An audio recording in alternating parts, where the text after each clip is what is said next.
आज हम कक्षा 12 हिंदी साहित्य में तुलसीदास के भरत राम का प्रेम का तीसरा पद पढ़ेंगे।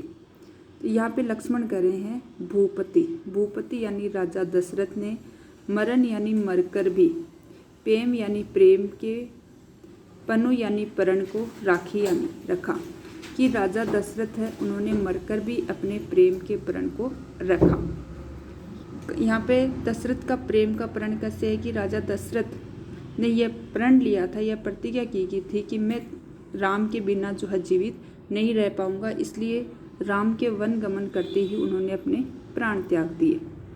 जननी, जननी यानी माता, कौन है, कौन सी माता यहाँ पे? कैकेयी। कुमति यानी बुरी बुद्धि वाली है। जगतु यानी संसार। सबु यानी सारा। साखी यानी साक्षी है, कि मेरी माता कैकेयी जो है कुमति बुरी बुद्धि वाली है, इस बात का पूरा संसार साक्षी है। देखी न जाई विकल महतारी। महतारी यानी माताओं की, विकल यानी व्याकुलता। यहाँ पे भरत कह रहा है कि मेरे से महतारी यानी माताओं की व्याकुलता को देखी न जाही, देखा नहीं जाता। जरई यानी जल रहे हैं। दुसह यानी असहनीय। जर यानी जवर से। पुर यानी नगर के। नर नारी यानी स्त्री पुरुष, कि नगर के सभी स्त्री पुरुष हैं वह असहनीय जवर से जल रहे हैं। कि राम के वन गमन करने से केवल माताएं व्याकुल नहीं है, बल्कि पूरा नगर ही जो है वो व्याकुल है। मही, मही यानी मैं ही। यहाँ पे भरत कह रहा है कि मैं स्वयं ही सकल यानी संपूर्ण, अनर्थ यानी अनर्थ, कर यानी का, मूला यानी जड़ हूँ, कि इन सभी अनर्थ का कारण मैं ही हूँ। क्योंकि यहाँ पे माता कैकेयी है, उन्होंने भी अपने पुत्र के कारण ही ऐसी प्रतिज्ञा की थी, तो इसलिए भरत कह रहा है कि मैं ही जो है इन सभी अनर्थों का कारण हूँ। सो सुनी समुझी। सो यानी सुनी यानी सुनकर, समुझी यानी समझकर, सहिएऊ यानी सहन कर रहा हूँ, सब सूला यानी कष्ट, इसीलिए सब कुछ सोच समझकर मैं जो है सारे कष्टों को सहन कर रहा हूँ। सुनी वन गमनु किना रघुनाथा। सुनी यानी जब सुना, वन गमनु वन गमन के लिए, किना यानी किया, रघुनाथ यानी श्री राम ने। श्री राम जब वन गमन को गए, करी यानी करके, मुनि वेश मुनि का वेश धारण करके, और लखन यानी लक्ष्मण और सीता को साथ लेकर। बिना पानही, बिना बिन यानी बिना, पानही यानी जूतों के या पद त्राण के। पयोदही यानी पैदल ही, पाए यानी पाँव गए।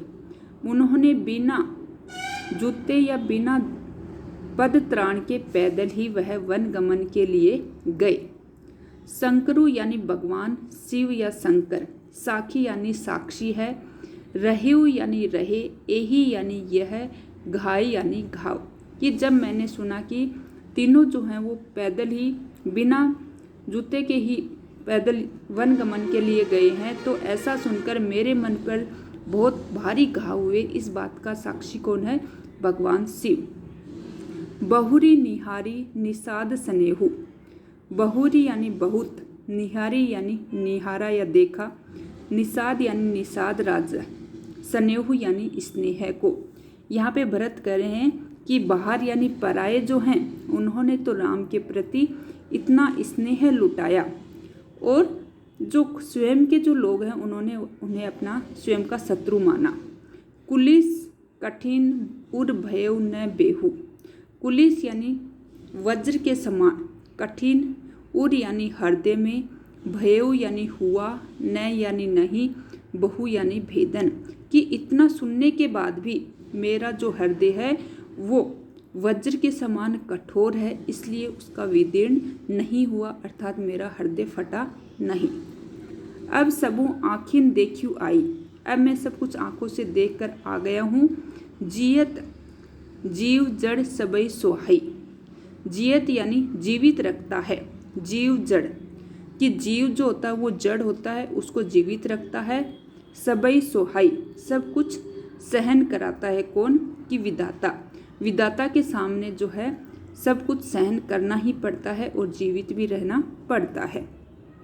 जिन्हीं यानी जिनको, निरखी यानी निरख कर या देख कर, मग यानी रास्ते की, सांपिन बिच्छी, सांप और बिच्छू भी, तजई यानी त्याग देते हैं, विषम यानी बहुत ज़्यादा, विषु यानी विष, कि जिनके पास भयंकर विष होता है वो रास्ते के सांप और बिच्छू भी उनको देखकर अपना विष त्याग देते हैं। तापसी यानी तामसिक प्रवृत्ति वाले, तीछी यानी तीव्र तामसिक प्रवृत्ति वाले लोग भी विषम यानी क्रोध को, तजई यानी त्याग देते हैं। यहाँ पे विषम का अर्थ यहाँ पर तो क्या होगा, क्रोध, और सांप और बिच्छू के अर्थ में होगा भयंकर क्रोध।